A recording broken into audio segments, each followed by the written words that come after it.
অনেকে বলেন যে দীনকৃষ্ণ ঠাকুর তুমি মিথ্যে কথা বলছো। আমি মিথ্যে বলছি না, আই প্রুফ ইউ। এমন অজস্র প্রমাণ আছে যেখানে শুধু একটু লক্ষ্য করার দরকার যে মহাপ্রভু হলো কি। ভালো করে খেয়াল করবেন। কেউ লিখছে রথযাত্রার সময় নৃত্য করতে করতে পায়ে ঠোকর লাগলো, লেগে ঘা হলো, আর সেই ঘা থেকে মহাপ্রভু মরে গেল। কোথায়? টোটা গোপীনাথে। মহাপ্রভু যদি মরে গেল তাহলে তার সমাধি নেই কেন? একটা মানুষ মরে গেলে তার তো সমাধি হোক বা জ্বালিয়ে দেওয়া হোক, কিছু একটা ডকুমেন্টস প্রুফ থাকবে। আপনার বাবা যদি মরে যায় আপনি বলতে পারবেন না আপনার বাবা মৃত যতক্ষণ পঞ্চায়েত আপনাকে স্ট্যাম্প দিয়ে ডেথ সার্টিফিকেট না দেবে। মহাপ্রভুর এরকম কোনো প্রুফ আছে যে মহাপ্রভুকে পুড়িয়ে দেওয়া হয়েছে বা সমাধি দেওয়া হয়েছে? নেই। এবার কেউ কেউ বললেন মহাপ্রভু নীলাচলে চলে গেছেন।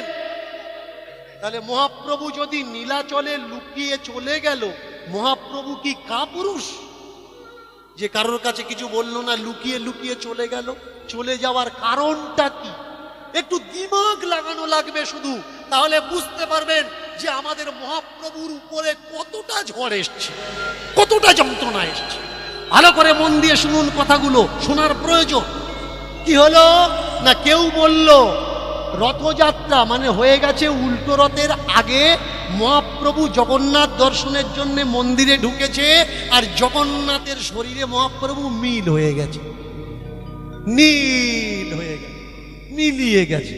আচ্ছা, জগন্নাথের রথের পরে উল্টো রথের আগে যেখানে মহাপ্রভু মানে জগন্নাথ নেই, জগন্নাথ মন্দির থেকে জগন্নাথ মূর্তি বেরিয়ে গেছে, মাসির বাড়িতে আছে এখন।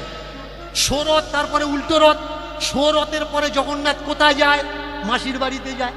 তাহলে মাসির বাড়িতে যদি জগন্নাথ গেল, মন্দিরে জগন্নাথ নেই, উল্টো রথের আগে মহাপ্রভু মন্দিরে কাকে প্রণাম করার জন্য ঢুকলেন? এটা কি একটা জোর করে মিথ্যে কথা মাথায় চাপিয়ে দেওয়ার মতো না? আবার বিচার করুন। কোন জায়গায় বিচার করবেন? কেউ কেউ বললেন জগন্নাথের দেহে মিলিয়ে গেছে। ঠিক আছে, মেনে নিলাম জগন্নাথের দেহে মিলিয়ে গেছে। তাহলে কখন মেলালো? বলল বিকেল 11টার সময় উনি ঢুকেছেন মন্দিরে। মন্দিরের দুটো দরজা বন্ধ করে দিয়েছে মন্দিরের পূজারীরা। জীবনে কখনো জগন্নাথ মন্দিরের দরজা বন্ধ হয় না। তাহলে সেদিন কারা জগন্নাথের দরজা বন্ধ করলো? ভিতরে ঢাক ঢোল পিটিয়ে আওয়াজ করা হচ্ছে বন্ধ করে দিয়ে, আর কেউ কেউ দরজার ধারে ছুটে এসে বলছে মহাপ্রভু জগন্নাথে মিলিয়ে যাচ্ছেন। জগন্নাথ সচল আর অচল, একটা ভগবান আর একটা ভগবানের বডিতে মিলিয়ে যাচ্ছে। বড় প্রেমের দৃশ্য। এ তো ভক্তদের দেখার দরকার। হাজার হাজার ভক্ত দরজায় দাঁড়িয়ে আছে, তোমরা দরজা বন্ধ করে দিয়ে কেন বলছো মিলিয়ে যাচ্ছে? খুলে দাও না, তারা দেখুক যে মিলিয়ে যাচ্ছে নাকি তোমরা মিলিয়ে দিচ্ছ। আবার পয়েন্টগুলো লক্ষ্য করবেন, খেয়াল করবেন। ঢুকলো কটার সময়? দুপুর 3টা। দরজা হলো খোলা হলো কটার সময়? রাত্রি 11টা। তাহলে বিকাল 3টে থেকে রাত্রি 11টা কখনটা লাগে? একটা ভগবান আর একটা ভগবানের সঙ্গে মিলিয়ে যাচ্ছে। কতক্ষণ লাগে মিলিয়ে যেতে? টাইম লাগে? একটা সেকেন্ড লাগে না? চোখ ফেলবেন মিলিয়ে যাবে। তাহলে বিকেল 3টের থেকে নিয়ে রাত 11টা পর্যন্ত এতক্ষণ মেলাতে টাইম লাগলো কেন? এ প্রশ্নের জবাবগুলো কারা দেবে? দীনকৃষ্ণ ঠাকুর জিজ্ঞাসা করেছে মহাপ্রভুর অন্তিম দশা কি হলো? তোমরা বললে দীনকৃষ্ণ ঠাকুর পাখণ্ডী, ধর্ম বিরুদ্ধাচরণ করছে। কেন ভাই? উত্তর দেওয়ার ক্ষমতা নেই। বসো না আমার সামনে, কটা কথা জিজ্ঞাসা করব। আমি অবোধ শিশু, অবোধ শিশুরা প্রশ্ন করতে পারে না। তোমরা তো জাতির জনক, উত্তর দেবে কারা? তোমরাই তো উত্তর দেবে। তোমরা পিছিয়ে যাচ্ছ কেন? কোথায় গেল আমার মহাপ্রভু? কারা কেড়ে নিল আমাদের কাছ থেকে সেই প্রেমের ধন? দুভাই এলো, বাংলা মাতিয়ে দিল। শুধু বাংলা না, উড়িষ্যা, বিহার, ইউপি, সারা ভারতবর্ষ মাতিয়ে দিল। আজকের স্বনামধন্য স্কনের কিছু শিষ্যরা শ্রী শ্রী গুরু প্রভুপাদের নির্দেশে পুরো পৃথিবীতে হরিনাম ছড়িয়ে দিয়েছেন। তাহলে মহাপ্রভুর হরিনাম পুরো পৃথিবী ছড়ালো, কিন্তু যে আনলো এই হরিনাম সে কোথায় গেল? বললে তাকে জানবে কখন? যখন ধর্ম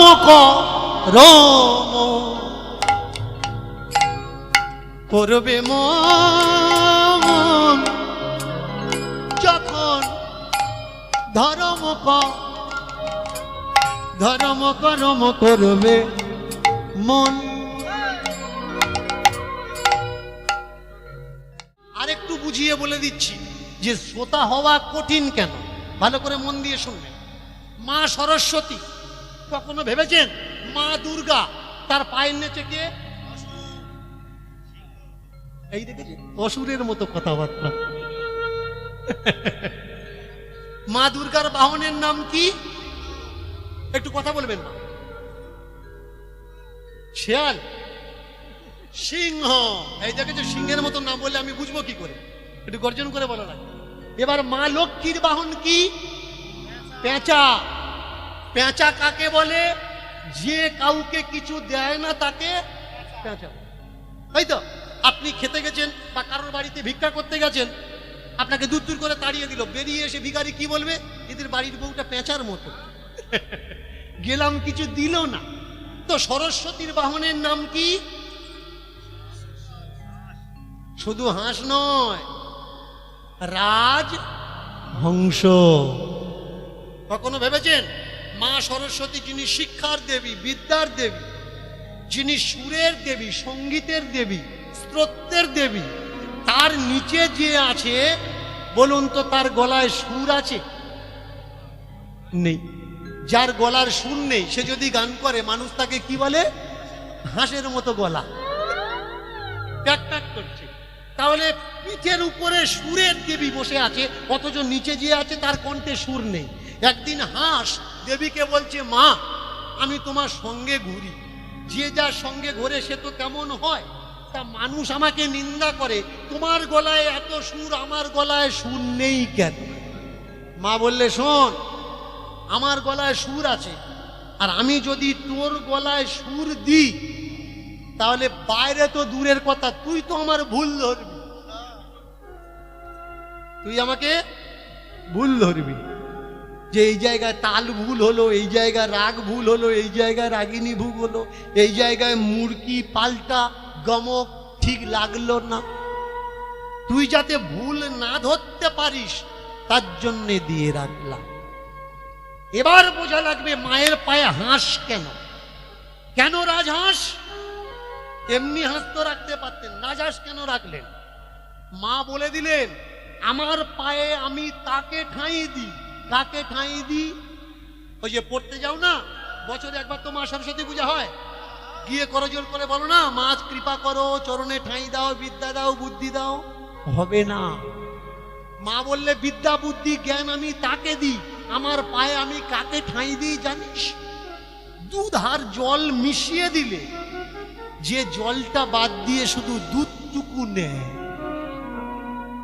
তাকে আমি আমার পায়ের নিচে ঠাঁই দিই, না হলে তাকে দিই না।